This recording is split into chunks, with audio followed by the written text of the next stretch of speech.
তিন। আলহামদুলিল্লাহ নাহমাদুহু ওয়া নাস্তাঈনুহু ওয়া নাস্তাগফিরুহু ওয়া নু'মিনু বিহি ওয়া নাতাওয়াক্কালু আলাইহি আম্মা বা'দ ফাআউযু বিল্লাহি মিনাশ শাইতানির রাজীম বিসমিল্লাহির রাহমানির রাহিম মান লাম ইয়াশকুরিন নাস লাম ইয়াশকুরিল্লাহ আও কামা ক্বালা an-নাবিয়্যু সাল্লাল্লাহু আলাইহি ওয়াসাল্লাম। আলহামদুলিল্লাহ, আল্লাহ তাআলার দরবারে লাখ কোটি শুকরিয়া যে মহান রব্বুল আলামিন আপনাকে আমাকে এমন একটা দিনই মজমার ভিতরে আসার বসার তৌফিক দান করেছেন। সেই মালিকের প্রতি শুকরিয়া আদায় করি আলহামদুলিল্লাহ। আলহামদুলিল্লাহ। সম্মানিত হাজিরিন, আমার সময় কম। আল্লাহ তাআলা বলেছেন যে ব্যক্তি এমন একটা মজমার ভিতরে আসলো এবং কি বসলো, কোরআনের কিছু কথা শুনলো এবং কি আমল করলো, আল্লাহ পাক বলেন তার কথা প্রত্যেকটা হরফের বিনিময় তার আমল নামায় এক একটা করে 10টা করে নেকি তার আমল নামায় লিখে দেওয়া হয়। সুবহানাল্লাহ। হাদিসের মধ্যে আল্লাহ তাআলা পবিত্র কোরআনের মধ্যে বলেন মান লাম ইয়াশকুরিন নাস লাম ইয়াশকুরিল্লাহ, যে ব্যক্তি মানুষের শুকর করে না আল্লাহ পাক তারও শুকর করে না। আজকে আমাদের দেশে বাবাজির আমার বহু লোক আছে, যখন মানুষের টাকা পয়সা অর্থ সম্পদ জমি জমা হয়ে যায়, মানুষ আর দেখতে পারে না। এই জন্য আল্লাহ তাআলা বলেন যে ব্যক্তি মানুষের শুকর করতে পারে না আল্লাহ পাক তারও শুকর করে না। আর শ্রেষ্ঠ মানুষ হলো পিতার মাতা, যার মাতা পিতা খুশি তার জন্য আল্লাহর জান্নাত ওয়ার্ডার হয়ে যায়। যার জন্য মা বাবা ওই সন্তানের প্রতি খুশি থাকবে, তার গুনাহ মাফ হবে, তার পরকালের জন্য তার নাজাত পেয়ে যাবে। ও মোহতারামা জিন, আজকে আমাদের দেশে বহু লোক আছে বাবা, যখন মানুষের টাকা পয়সা হয়ে যায়, অর্থ সম্পদ যখন হয়ে যায়, তখন মানুষের দিলের মধ্যে অন্তরের মধ্যে একটা অহংকার সৃষ্টি হয়। তখন মানুষের গরিব কেউ আর দেখতে পারে না, দুনিয়ার কোনো ভালো জিনিস তিনি দেখতে পারে না। এই জন্য আল্লাহ তাআলা আল্লাহর হাবিব মুহাম্মদুর রাসূলুল্লাহ সাল্লাল্লাহু আলাইহি ওয়াসাল্লাম হাদিসের মধ্যে বলেছেন,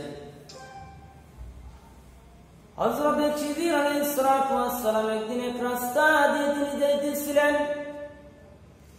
এমন সময় এক ব্যক্তি সামনে হাজির, বলে হুজুর আপনি কোথায় যান, আপনি একটু দাঁড়ান। দাঁড়ানোর পর ওই লোকটা বললেন, ও হুজুর, আমার জাতির ভাই, আমার দেশের ভাই, আমার কওমের মধ্যে, আমার গ্রামের মধ্যে একটা লোক, তিনি নামাজও পড়ে না, কোরআন তেলাওয়াতও করে না, আল্লাহ এবং আল্লাহ রাসূলকেও ঠিক মতো মানে না, কিন্তু দুনিয়ার কোনো কিছুই সে মানে না। কিন্তু আমার বাড়ির পাশের বাড়ি, তিনি কিছুই করে না, কিন্তু তার অর্থ সম্পদ হয়ে যাইতেছে, টাকা পয়সা বাড়তে থাকতেছে, অর্থ সম্পদ জমা করতেছে, কিন্তু আমি যে আল্লাহর হুকুম মানি, আমার নবীর তরিকা মতো আমি চলি, মা বাবার খেদমত আমি করি, কিন্তু আমার তো অর্থ সম্পদ হয় না, আমার তো টাকা পয়সা হয় না, আমার তো দিন ভালো মতো চলে না, কিন্তু আমার পাশের ভাই যার হয় আমার যেন দুইটা হয়।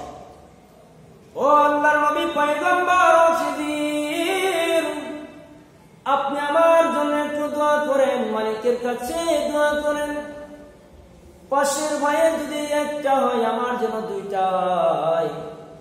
খিজির আলাইহিস সালাম দোয়া করলেন, আয় আল্লাহ তাআলা এই লোকটাকে আপনি ধনী বানায় দেন, টাকাওয়ালা পয়সাওয়ালা বানায় দেন।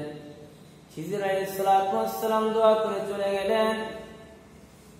একদিন না যাইতে পাশের বাড়ি একটা বিল্ডিং হয়ে যায়, তার দুইটা বিল্ডিং হয়। পাশের ভাইয়ের বাড়ি 1 বিঘা জমি হয়, তার 2 বিঘা জমি হয়। এইভাবে বাড়তে লাগলো। কিছুদিন যাওয়ার পরে হযরত খিজির আলাইহিস সালামের সাথে আবার সাক্ষাৎ হয়ে গেল। সাক্ষাৎ হওয়ার পরে খিজির নবী বলেন, ও ভাই তোমার হালত কি, তুমি বলো। ওই মুরব্বী বললেন, হুজুর আপনার দোয়া কবুল হয়ে গেছে, আমি আস্তে আস্তে ধনী হতে লাগলাম, বড় লোক হতে লাগলাম। আমার আগে অর্থ সম্পদ আমার কোনো কিছুই ছিল না, এখন আমার টাকার পয়সার অভাব নাই, অর্থ সম্পদের অভাব নাই, বাড়ি গাড়ির আমার অভাব নাই। খিজির আলাইহিস সালাম বলেন, ঠিক আছে বাবা তুমি ভালো থেকো, আমি চললাম। কিছুদিন যাওয়ার পর আবার আল্লাহর নবী হযরত খিজিরের সঙ্গে আবার তার সাক্ষাৎ হয়ে গেল। খিজির বলেন, বাবা তোমার কি হালত এখন, তুমি একটু বলো। ওই পাশের বাড়ি ওই লোকটা বললেন, হুজুর আমার পাশের বাড়ির অনেক টাকাওয়ালা সম্পদ হয়ে গেছে, আমারও বেশি হয়ে গেছে। আজকে হঠাৎ করে আমার 2 চোখ বন্ধ হয়ে গেছে। ওই মুরিব্বি আল্লাহর বান্দা বলেন, কি ব্যাপার তোমার 2 চোখ কেমন করে বন্ধ হলো?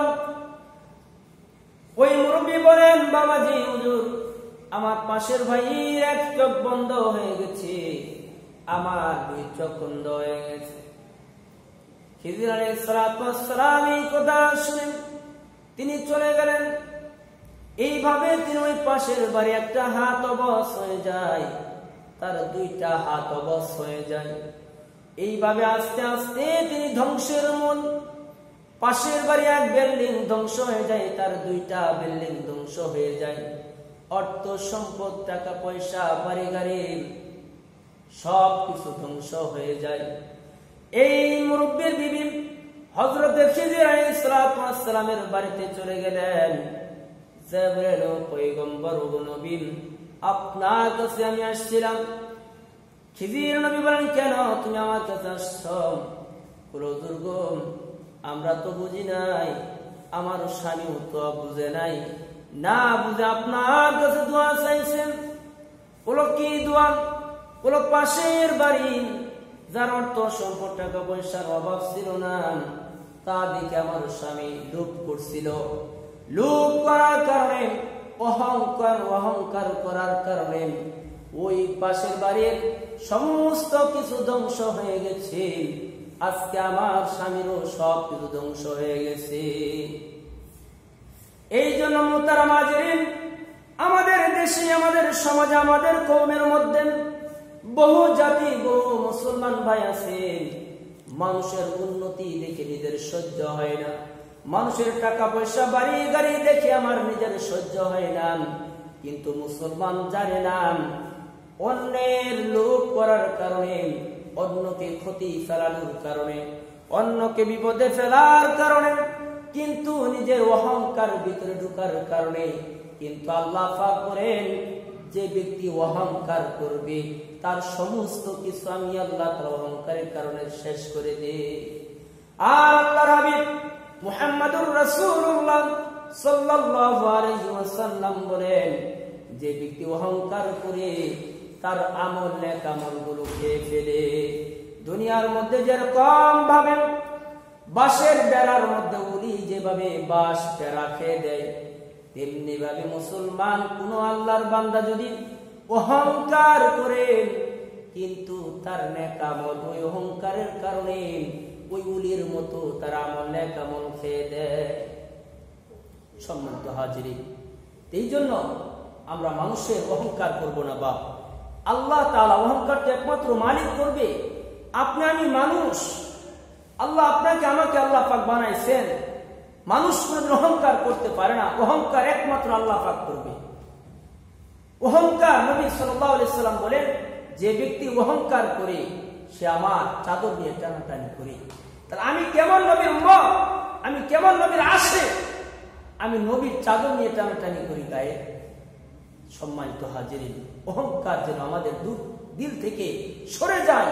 অহংকার মুক্ত, শিরক মুক্ত ঈমান আমলকে মজবুত করে আল্লাহ তাআলা যেন আমাদের সকলকে কবরে যাওয়ার তৌফিক দান করে।